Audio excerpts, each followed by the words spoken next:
जय जय सिया राम, हर हर महादेव, श्री शिवाय नमस्तुभ्यम। ओम श्री गणेशाय नमः।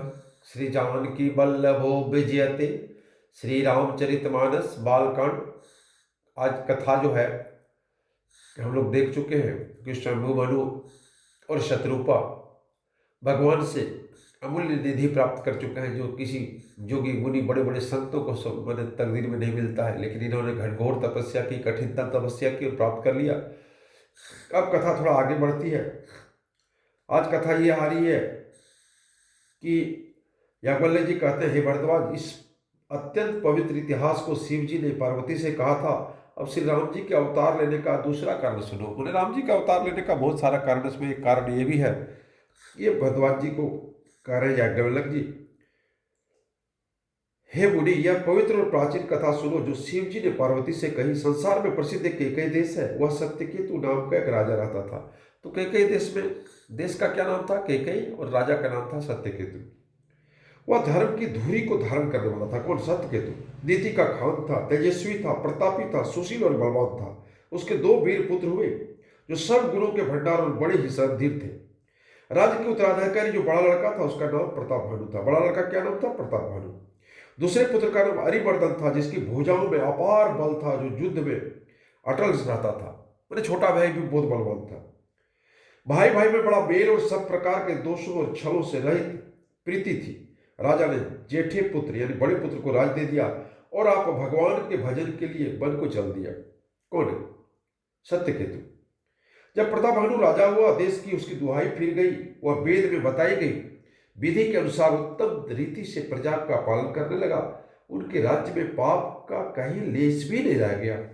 राजा का हित करने वाला, शुक्राचार्य के समान बुद्धिमान धर्मरुचि नाम का उसका मंत्री था। किसका? प्रताप भानु का मंत्री का नाम धर्मरुचि था, जो कैसा था? शुक्राचार्य के समान बुद्धिमान। इस प्रकार बुद्धिमान मंत्री और बलवान तथा वीर भाई के साथ स्वयं राजा भी बड़ा प्रतापी और रणधीर था। साथ में अपार चतुरंगिनी सेना थी, जिसमें असंख्य योद्धा थे, जो सबके सब रण में जूझ मरने वाले थे। अपनी सेना को देखकर राजा बहुत प्रसन्न हुआ और घमासान नगाड़े बजने लगे। दिग्विजय के लिए सेना सजाकर वह राजा शुभ दिन साध कर डंका बजाकर चला। जहां जहां बहुत सी लड़ाइयां हुई, उसने सब राजाओं को बलपूर्वक जीत लिया। अपनी भुजाओं के बल पर उसने सातों द्वीपों को वश में कर लिया और राजाओं से दंड लेकर उन्हें छोड़ दिया। संपूर्ण पृथ्वी मंडल का समय प्रताप भानु एकमात्र चक्रवर्ती राजा था। सकल अवनी मंडल ते ही काला, एक प्रताप भानु वही पाला। मात्र एक राजा था। संसार भर की अपनी भुजाओं के बल के वश में करके राजा अपने नगर में प्रवेश किया। राजा अर्थ, धर्म, काम आदि के सुखों के समयानुसार सेवन करता था। राजा प्रताप भानु का बल पाकर भूमि सुंदर कामधेनु हो गई। सब प्रजा दुखों से रहित और सुखी थी और सभी स्त्री पुरुष सुंदर और धर्मात्मा थे। धर्मरुचि मंत्री उसका हरि हरि के चरणों में प्रेम था। सोचिए कैसा मंत्री था, जैसे बाप जैसा था वैसा मंत्री भी था। धर्मरुचि मंत्री का श्री हरि के चरणों में प्रेम था। वह राजा के हित के लिए सदा उसको नीति सिखाता करता था। राजा के हित के लिए हमेशा मंत्री कार्य करता था। राजा गुरु, देवता, संत, पितर, ब्राह्मण, इन सबकी सदा सेवा करता था। कौन? प्रताप भानु। वेदों में राजाओं जो धर्म बताए गए हैं, राजा सदा आदरपूर्वक और सुख मानकर उन सबका पालन करता था। प्रतिदिन अनेक प्रकार के दान देता और उत्तम शास्त्र, वेद और पुराण सुनता था। उसने बहुत सी बावलियां, कुएं, तालाब, फुलवाड़ियां, सुंदर बगीचे, ब्राह्मणों के लिए घर, देवताओं के सुंदर विचित्र मंदिर सब तीर्थों में बनवाए। वेद और पुराणों में जितने प्रकार के यज्ञ कहे गए, राजा ने एक एक करके उन सब यज्ञों को प्रेम सहित हजार हजार बार किया। जहां लगी कहे पुराण श्रुति, एक एक सब जाग, बार सहस्त्र सहस्र नृप किए सहित अनुराग। सब यज्ञों को प्रेम सहित हजार हजार बार किया। हृदय न कछु फल अनुसंधाना, भूप विवेकी परम सुजाना, करे जो धर्म करम मन बानी, वासुदेव अर्पित नृप ज्ञानी। राजा के हृदय में किसी फल की टोह न थी। राजा बड़ा ही बुद्धिमान और ज्ञानी था। वह ज्ञानी राजा कर्म, मन और वाणी से कुछ भी धर्म करता था तो भगवान वासुदेव के अर्पित करके, यानी कृष्ण भगवान का अर्पित करके करता था। एक बार वह राजा एक अच्छे घोड़े पर सवार होकर शिकार का सब सामान सजाकर विंध्याचल के घने जंगल में गया। वहां उसने बहुत से उत्तम उत्तम हिरण मारे। क्या विंध्याचल में राजा के वन में फिरते हुए एक सुअर को देखा। दांतों के कारण वह ऐसा दिख पड़ता था मानो चंद्रमा को ग्रस कर मुंह में पकड़कर राहु वन में आज छिपा हो। चंद्रमा बड़ा होने के कारण मुंह में समाता नहीं था और मानो क्रोधवश वह उसे उगलता नहीं था। यह तो सुअर के भयानक दांतों की शोभा कही गई। उसका शरीर भी बहुत विशाल और मोटा था। घोड़े की आहट पाकर वह घुघराता हुआ कान उठाए चौकन्ना होकर देख रहा था। नील पर्वत के शिखर के समान विशाल उस सुअर को देखकर राजा घोड़े के चाबुक लगाकर तेजी से चला और उसने सुअर को ललकारा कि अब तेरा बचाव नहीं हो सकता। अधिक शब्द करते हुए घोड़े को आता देखकर सुअर पवन वेग से भाग चला। राजा ने तुरंत ही बाण को धनुष पर चढ़ाया। सुअर बाण को देखते ही धरती में दुबक गया। राजा तक तक कर तीर चलाता है, परंतु सुअर छल करके शरीर को बचाता जाता है। वह पशु कभी प्रकट होता है, कभी छिपता हुआ भागा जाता है और राजा भी क्रोध के बस में उसके साथ पीछे लगा रहता है। सुअर बहुत दूर ऐसे घने जंगल में चला गया जहां हाथी घोड़े निवाह नहीं था। राजा बिल्कुल अकेला था और वन में क्लेश भी बहुत था। फिर भी राजा ने उस पशु का पीछा नहीं छोड़ा। सोचिए राजा पर कितना दृढ़ निश्चय था। राजा को बड़ा धैर्यवान देखकर सुअर भागकर पहाड़ की एक गहरी गुफा में जा घुसा। उसने जाना कठिन देखकर राजा को बहुत पछता कर लौटना पड़ा। उस पर घोर वन में वह रास्ता भूल गया। अब देखिए आगे क्या होता है।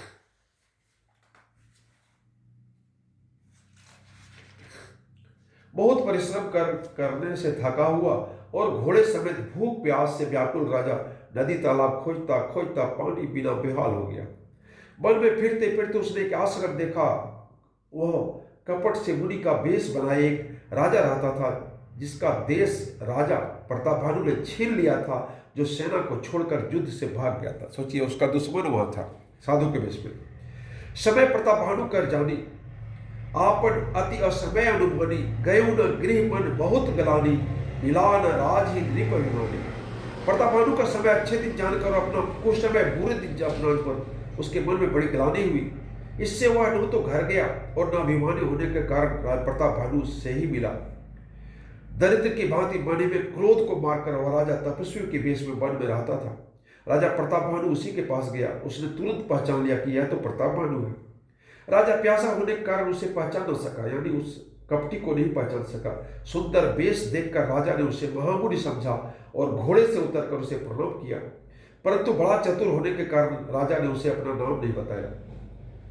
राजा को प्यासा देखकर उसने सरोवर दिखला दिया। हर्षित होकर राजा ने घोड़े सहित उसमें स्नान और जलपान किया। सारी थकावट मिट गई। राजा सुखी हो गया। तब तपस्वियों से अपना आश्रम में ले गया और सूर्यास्त का समय जानकर उसने आसन दिया। फिर वह तपस्वी कोमल वाणी से बोला, मैंने ठगना उसका शुरू हो गया। तुम कौन हो? सुंदर युवक होकर जीवन की परवाह न करके वन में अकेले क्यों फिर रहे हो? तुम्हारे चक्रवर्ती राजा के से लक्षण देखकर मुझे बड़ी दया आती है। देखिए कैसे उन्हें जो है कटाक्ष कर रहा है। राजा ने कहा, हे मुनीश्वर, सुनिए, प्रतापभानु नाम का एक राजा है। मैं उसका मंत्री हूँ। शिकार के लिए फिरते हुए राह भूल गया हूँ। बड़े भाग्य से यहाँ आकर मैंने आपके चरणों के दर्शन किए। हमें आपका दर्शन दुर्लभ था। इससे जान पड़ता है कुछ भला होने वाला है। मुनि ने कहा, हे तात, अंधेरा हो गया। तुम्हारा नगर यहाँ से उत्तर 70 योजन पर है। हे सुजान, सुनो, घोर अंधेरी रात है, घना जंगल है, रास्ता नहीं है। ऐसा समझकर तुम आज यहीं ठहर जाओ, सवेरा होते ही चले जाना। तुलसीदास जी कहते हैं, जैसे भौतिक तबियता होनहार होती है, वैसी ही सहायता मिल जाती है। या तो वह आप ही उसके पास आती है या उसको आपको ले जाती है। यानी जो होनी होती है वो होनी आपके पास खुद आएगी या आपको जाना होगा। हे नाथ, बहुत अच्छा। ऐसा कहकर उसकी आज्ञा सिर चढ़ाकर घोड़े को वृक्ष से बांधकर राजा बैठ गया। राजा ने उसकी बहुत प्रकार से प्रशंसा की और उसके चरणों की वंदना करके अपने भाग्य की सराहना की। फिर सुंदर कोमल वाणी से, हे प्रभु, आपको पिता जानकर मैं ठिठाई करता हूँ। हे मुनीश्वर, मुझे अपना पुत्र और सेवक जानकर अपना नाम विस्तार से बतलाइए। राजा ने उसको नहीं पहचाना, पर राजा को वह पहचान गया। राजा तो देखिए क्या हो रहा है, कपट की क्या। राजा तो शुद्ध हृदय था और वह कपट करने में चतुर था। कौन? जिससे हार गया था प्रतापभानु, उसको हरा के भगा दिया था। एक तो बैरी, फिर जाति का छत्री, फिर राजा। वह छल बल से अपना काम बनाना चाहता था आज बदला लेने का बहुत अच्छा मौका है, इस प्रताप भानु को अब छठी का दूध याद करा देगा। वह शत्रु अपने राज सुख को समझ करके स्मरण करके दुखी था। उसकी छाती कुबरार के आवे की आग की तरह सुलग रही थी। राजा ने सरल वचन कान से सुनकर अपने बैर को याद कर वह हृदय में हर्षित हुआ। वह कपट में डुबोकर बड़ी युक्ति के साथ कोमल वाणी बोला, अब हमारा नाम भिखारी है, क्योंकि हम निर्धन और अनिकेत हैं, घर द्वार ही नहीं। राजा ने कहा, जो आपके सदृश विज्ञान के निधान और सर्वथा अभिमान रहित होते हैं, वे अपने स्वरूप को सदा छिपाए रहते हैं, क्योंकि कुबेश बनाकर रहने में ही सब तरह का कल्याण है। इसी से तो संत और वेद पुकार कर कहते हैं कि परम आकिंचन ही भगवान के प्रिय होते हैं। आप सरीखे निर्धन भिखारी और गृहिणियों को देखकर ब्रह्मा शिव जी को भी संदेह हो जाता है कि वे वास्तविक संत या भिखारी। आप जो हो सो हो, मैं आपके चरणों में नमस्कार करता हूँ। हे स्वामी, अब मुझ पर कृपा कीजिए। अपने ऊपर राजा की स्वाभाविक प्रीति और अपने विषय में अधिक विश्वास देखकर सब प्रकार से राजा को अपने बस में करके अधिक स्नेह दिखाता हुआ वह कपट तपस्वी बोला, हे राजन सुनो, मैं तुमसे सत्य कहता हूँ, मुझे यहाँ रहते बहुत समय बीत गया। अब तक न कोई मुझसे मिला और न मैं किसी पर प्रकट करता हूँ, क्योंकि लोक में प्रतिष्ठा अग्नि के समान है, जो तपस्वी बन की भस्म कर डालती है। तुलसीदास कहते हैं, सुंदर वेश देखकर गुण नहीं, गुण तो गुण ही है, चतुर मनुष्य धोखा कहा जाता है। देखिए, हम लोग को जब भी इस तरह की वेश आए तो जांच पड़ताल करके ही उसके पास रहना चाहिए। बिना जांच पड़ताल करके किसी को मुनि, किसी को ऋषि, किसी को कुछ मान लेना यह अनर्थ है, आज के युग में खास करके। सुंदर मोर को देखो, उसका वचन तो अमृत के समान और आहार सांप का है। तुलसीदास जी बोलते हैं, एक जो कपटी है, जिसको प्रताप भानु ने युद्ध भूमि में रौंद डाला था, जो प्रताप भानु के डर से भाग के सारा छोड़ के जंगल में आज छिपा है, और जैसे उसने प्रताप भानु को पहचान लिया कि आज प्रताप भानु संकट में है, इसे हम अपना बदला लेंगे, कपटी। तो तुलसीदास जी कहते हैं कि सुंदर मोर को देखो, उसका वचन तो अमृत के समान है। कितना सुंदर डांस करता है, लेकिन आहार क्या है? उसका सांप है। जय जय सिया राम, हर हर महादेव। फिर अगले दिन हम लोग कथा में मिलेंगे। श्री शिवाय नमस्तुभ्यं। ओम पार्वती पति हर हर महादेव।